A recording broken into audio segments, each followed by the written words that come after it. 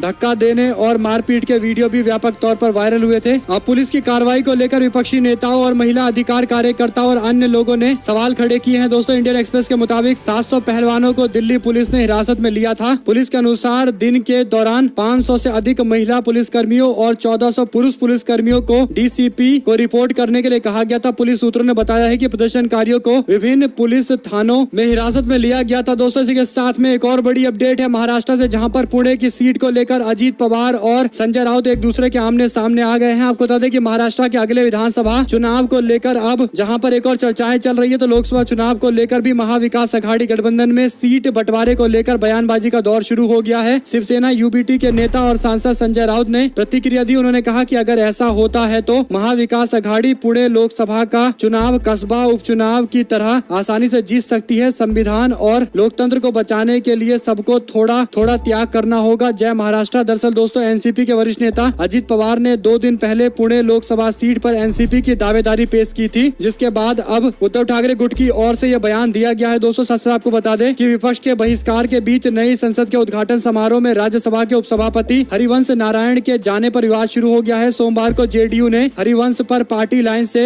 अलग जाने का आरोप लगाया है। जेडीयू के मुख्य प्रवक्ता नीरज कुमार ने जब नई संसद के उद्घाटन के दौरान लोकतंत्र को कलंकित किया जा रहा था तब हरिवंश वहां पर मौजूद थे और कार्यक्रम में हिस्सा लिया, जबकि वहां ना तो आपके अध्यक्ष मौजूद थे ना ही उपराष्ट्रपति मौजूद थे। फिर पता नहीं हरिवंश क्यों गए थे समारोह में। दरअसल दोस्तों जनता दल यूनाइटेड ने हरिवंश को राज्यसभा का सांसद बनाया था और उसके बाद बीजेपी के साथ वो गठबंधन में थे, तब उन्होंने फिर से सपोर्ट करके हरिवंश को ही एक बार फिर से चुनकर भेजा था 2020 के अंदर भी। तो इसीलिए जनता दल यूनाइटेड सवाल खड़ा कर रही है कि जिन्हें हमने राज्यसभा का सदस्य बनाया था वो पार्टी विरोधी स्टैंड ले रहे हैं। क्योंकि वो राज्यसभा के उपसभापति हैं तो इसका मतलब वो पार्टी से इतर जाएंगे, ये ठीक नहीं है। कुल मिलाकर दोस्तों जेडीयू की ओर से जो आरोप लगाए गए हैं ये ठीक भी है, क्योंकि अगर जेडीयू ने चुनकर उनको भेजा है तो उनको कहीं ना कहीं पार्टी के दिशा निर्देशों का भी पालन करना चाहिए था। और अगर जनता दल यूनाइटेड ने फैसला लिया था कि संसद के उद्घाटन में शामिल नहीं होंगे तो उपसभापति को भी शायद नहीं पहुंचना चाहिए था। आप लोग किस पर जो भी राय हो लिखकर जरूर बताएगा। साथ साथ कांग्रेस पार्टी ने मंजूर किया नीतीश कुमार का न्योता। अधीर रंजन चौधरी बोले, कहा एकजुट हुआ विपक्ष तो सत्ता में नहीं लौटेंगे प्रधानमंत्री मोदी। अधीर रंजन चौधरी ने कहा कि एक बार विपक्ष एकजुट हो जाए तो प्रधानमंत्री मोदी को चुनाव हराने का मौका मिल जाएगा। भारत की अन्य विपक्षी पार्टियों को हम पहले दिन से यही बता रहे हैं, लेकिन विपक्ष में सबसे सहमति जुटा पाना काफी मुश्किल होता जा रहा है। हम कुछ क्षेत्रीय पार्टी को देखते हैं जिन्हें कांग्रेस पार्टी के साथ में आने में दिक्कत है। कांग्रेस पार्टी की ओर से हमारे नेता मल्लिकार्जुन खड़गे ने नीतीश कुमार को जिम्मेदारी दी थी कि जिन्हें बुलाना है बुला लीजिए, हम विपक्षी एकजुटता का समर्थन करेंगे, मोदी के खिलाफ एक बड़ा गठबंधन बनाएंगे, हमारी पार्टी ने बड़ा दिल दिखाया है। इस तरीके से अधीर रंजन चौधरी कहीं ना कहीं इशारों में टीएमसी के प्रमुख ममता बनर्जी और उनकी पार्टी पर भी निशाना साध रहे हैं। दोस्तों साथ साथ प्रधानमंत्री मोदी ने संसद का उद्घाटन किया था। कांग्रेस पार्टी ने एक पोस्ट शेयर किया जिसमें प्रधानमंत्री मोदी को नेहरू के तस्वीर के सामने काफी छोटा दिखाते हुए कहा गया कि कभी भी नेहरू जी के बराबर नहीं पहुंच पाएंगे प्रधानमंत्री मोदी, चाहे कितनी कोशिश करनी हो कर लो। साथ साथ दोस्तों कर्नाटक के अंदर मंत्रिमंडल का तो विस्तार किया गया, लेकिन लक्ष्मण सावदी को कांग्रेस पार्टी की ओर से मंत्री नहीं बनाया गया है। कर्नाटक में कैबिनेट विस्तार के बाद अब मुख्यमंत्री सिद्धरमैया ने अपने सहित मंत्रियों के विभाग का बंटवारा कर दिया है। इस तरह राज्य में कैबिनेट पूर्ण हो चुकी है। सिद्धरमैया ने वित्त विभाग अपने पास रखा है, उप मुख्यमंत्री डीके शिव कुमार के पास सिंचाई विभाग दी गई है। साथ साथ दोस्तों कर्नाटक के अंदर जो एक बड़ी बात सामने आई वो ये कि कर्नाटक के पूर्व उप मुख्यमंत्री लक्ष्मण सावदी को सिद्धरमैया ने कैबिनेट में शामिल नहीं किया। लक्ष्मण सावदी कर्नाटक चुनाव में सबसे चर्चित नामों में से एक थे। उम्मीद की जा रही है कि कांग्रेस पार्टी 2024 के लोकसभा चुनाव में कर्नाटक के अंदर लक्ष्मण सावदी को बड़ी जिम्मेदारी देगी दोस्तों, क्योंकि पार्टी ने 2024 के चुनाव जीतने के लिए एक नया रोड मैप तैयार किया है और इसके तहत ही मंत्रिमंडल का विस्तार भी किया गया है। देखते हैं आने वाले चुनाव में कैसा असर पड़ेगा। साथ दोस्तों पहलवानों के धरने देने की जिद पर दिल्ली पुलिस का जवाब, कहा ठीक लगा तो अनुमति देंगे। आपको बता दें कि पहलवानों को हिरासत में लिया गया था, जिसके बाद पहलवानों ने स्पष्ट कर दिया था कि उनका आंदोलन खत्म नहीं हुआ है। लोगों से ज्यादा बड़ी मात्रा में आने के लिए कहा गया था दोस्तों। एक बार फिर से अब पुलिस प्रशासन कह रहा है कि अगर उन्हें लगा कि सब कुछ ठीक है तो वो आंदोलन करने की इजाजत देंगे। हालांकि अभी तक इजाजत नहीं दी गई है। साथ दोस्तों महिला पहलवानों के समर्थन में प्रशांत किशोर आए, कहा बीजेपी के लोगों को अडवाणी जी वाला वाकया याद रहना चाहिए। जब अडवाणी जी पर आरोप लगे थे तो उन्होंने अपना इस्तीफा देते हुए फैसला लिया था कि जब तक उन पर आरोप झूठ साबित नहीं होंगे वो पद पर नहीं जाएंगे। तो ऐसे में भारतीय जनता पार्टी के नेता पर अगर आरोप लगे हैं तो उनको सबसे पहले अपना इस्तीफा देना चाहिए और जांच करवाने के बाद ही वापसी करनी चाहिए अगर वो पाक साफ साबित होते हैं तो। साथ दोस्तों बैठक में पीसीसी के चीफ डोटासरा और कांग्रेस पार्टी के विधायक राजेंद्र पारीक के बीच में नोकझोंक की कुछ तस्वीरें सामने आई है। आपको बता दें कि राजस्थान के अंदर कांग्रेस पार्टी को एकजुट करना पार्टी के लिए सबसे बड़ी चुनौती है और ऐसे में एक मंत्री और विधायक के बीच में इस तरीके की तल्खी देखने का कहीं ना कहीं कांग्रेस पार्टी के लिए अच्छे संकेत नहीं है। साथ दोस्तों दिल्ली हाई कोर्ट ने मृत्यु दंड की एनआईए की मांग पर यासीन मलिक को भेजा है नोटिस। विधि आयोग की सिफारिश की भी मांग की गई है। अगर आप लोग को ये खबर अच्छी लगी हो तो इस वीडियो को लाइक करके लाल बटन दबाकर चैनल को सब्सक्राइब करके बेल आइकन दबाकर कमेंट बॉक्स में जय हिंद जय भारत जरूर लिखेगा। दोस्तों हमारे साथ जुड़े दोस्तों का बहुत बहुत धन्यवाद। देख रहे थे आपको अपना चैनल जय हिंद जय भारत वंदे मातरम।